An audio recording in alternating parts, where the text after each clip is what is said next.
Hello and welcome back to my channel. If you're new here, my name is Jessica Smith.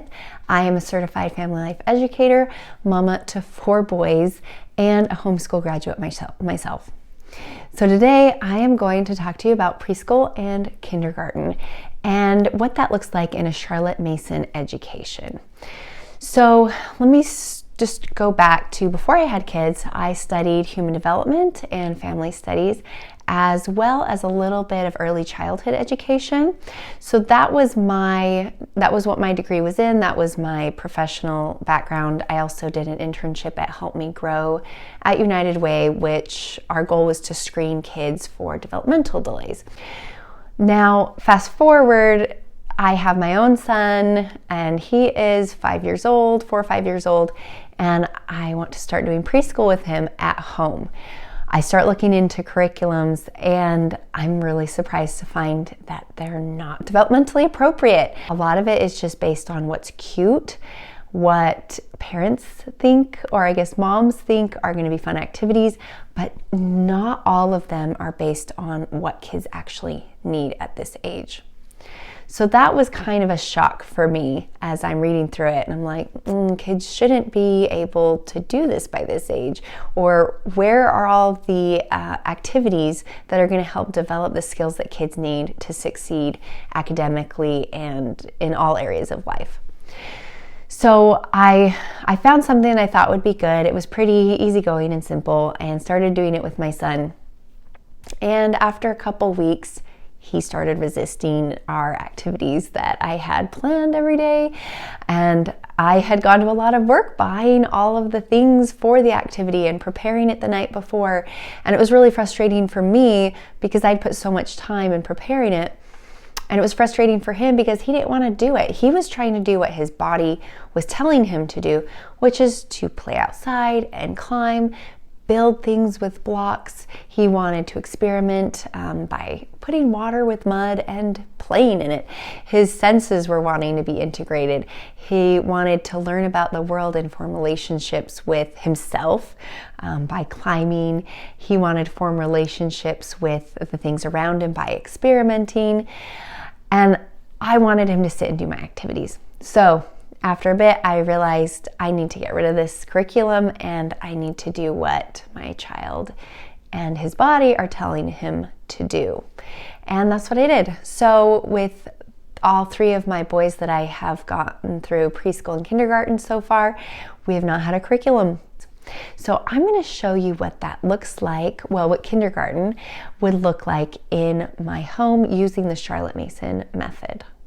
You can listen to my podcast episode number 24, the early years, to learn the why behind this type of kindergarten that I'm going to show you.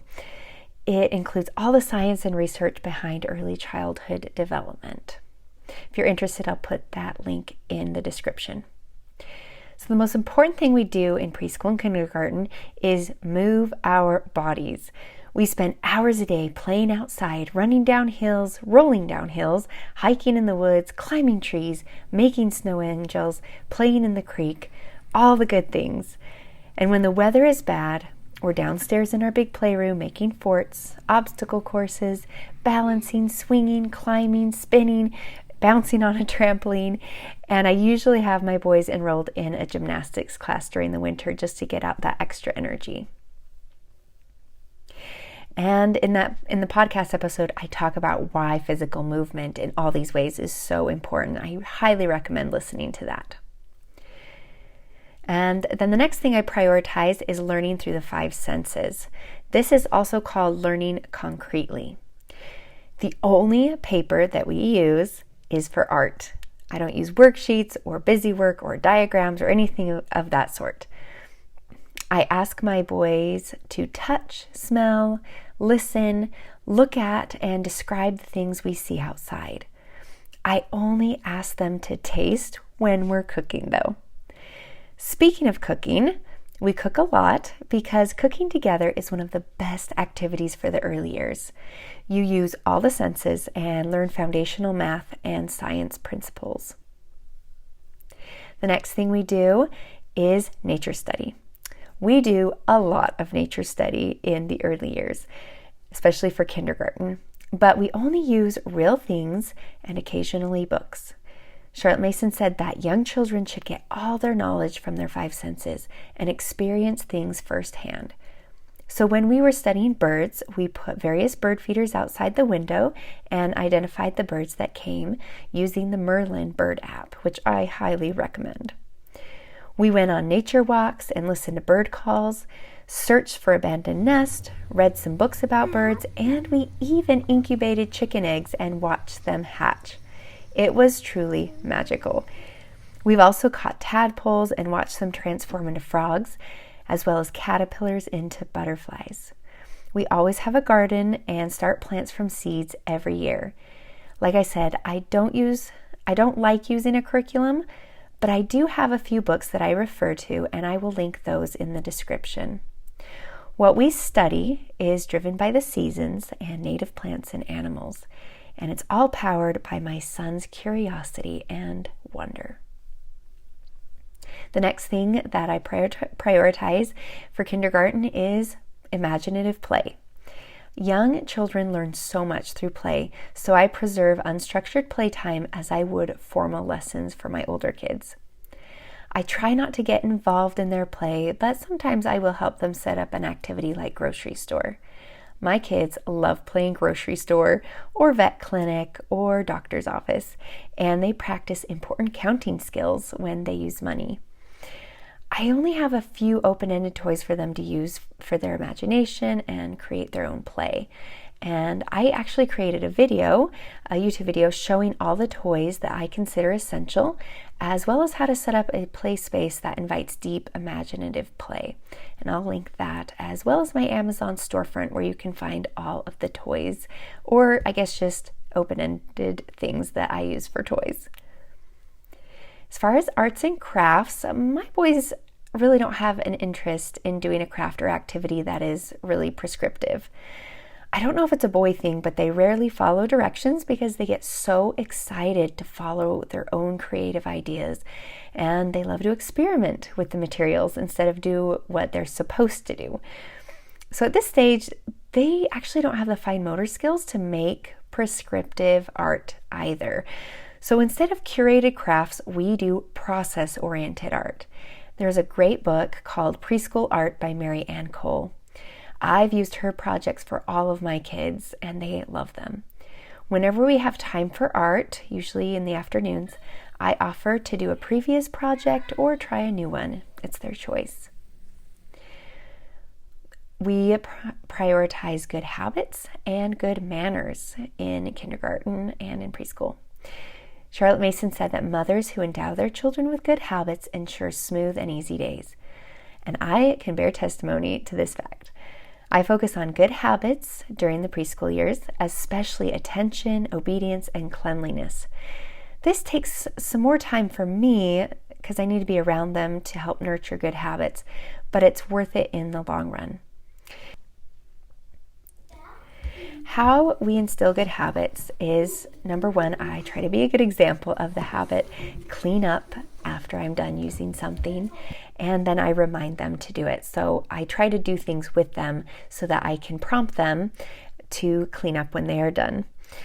And then we do role play to practice habits like good manners. So we'll play like the child needs directions, or the child is at someone's house and needs a drink. How would you ask?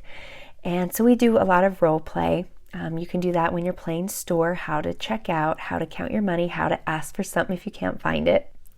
Another good thing with habits is that when you're teaching them cleanliness and housework and cooking, they are actually practicing important fine motor skills like wiping a table down, learning how to pour ingredients into a bowl, how to mix. These are all really important things for them to learn and to gain before they start school.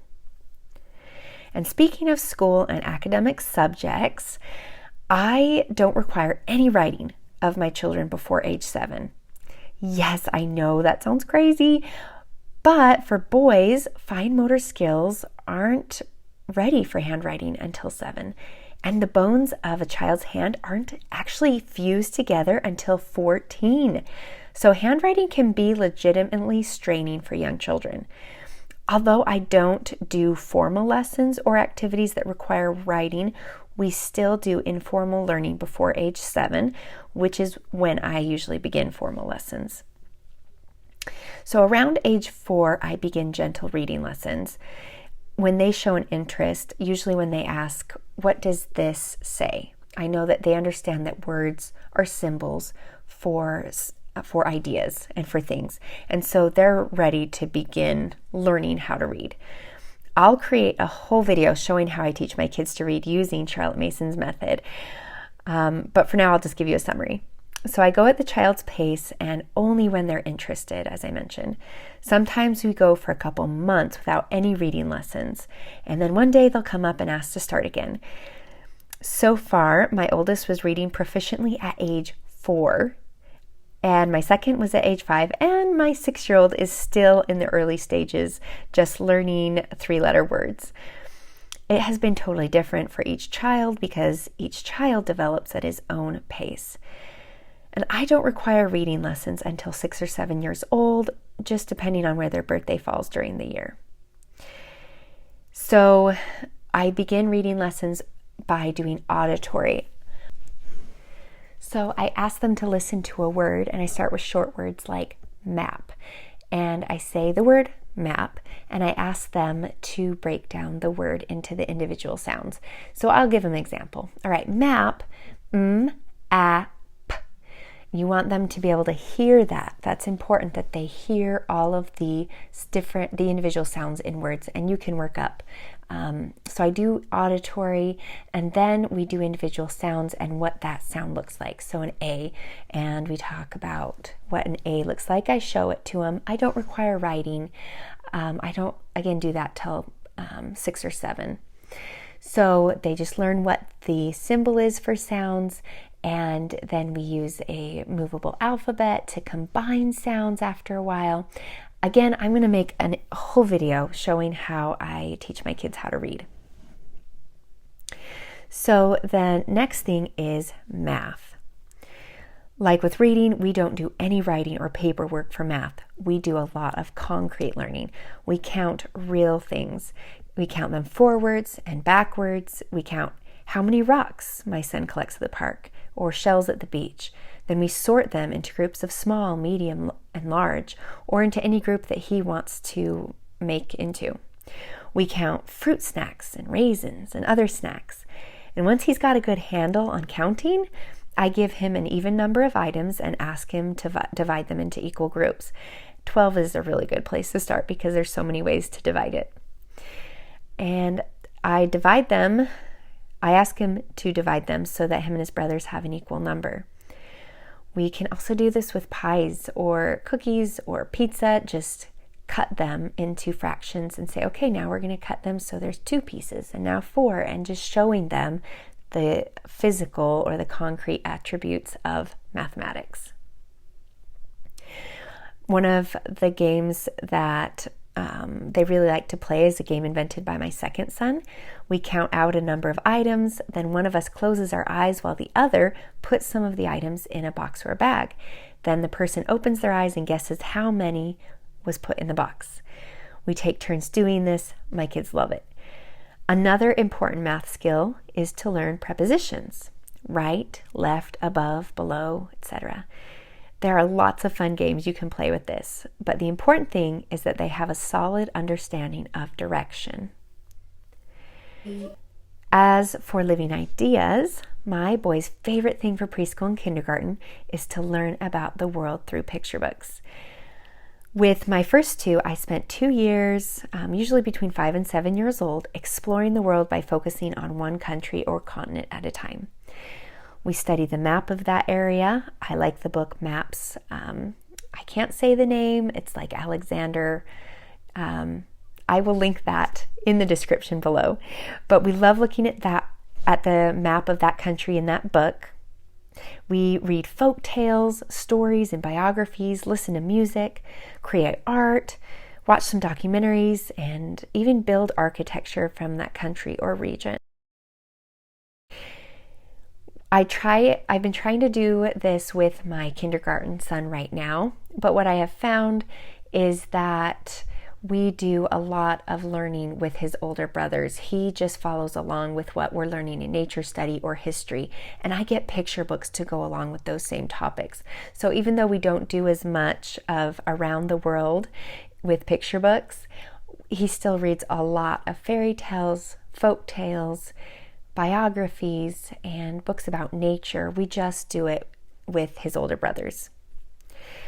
And one thing that has helped give my preschool age kids the time that they need is to just dedicate 15 minutes with my preschool and kindergarten age children as I would with my oldest during individual learning time.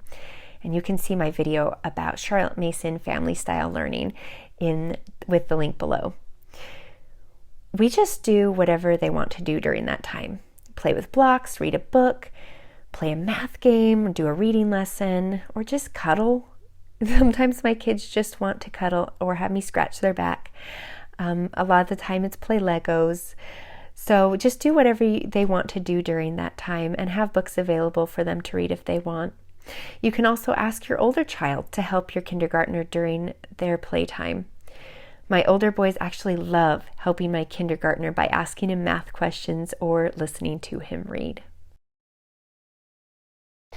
If you like this video, don't forget to like and subscribe. And if you have any questions, leave them in the comments section below.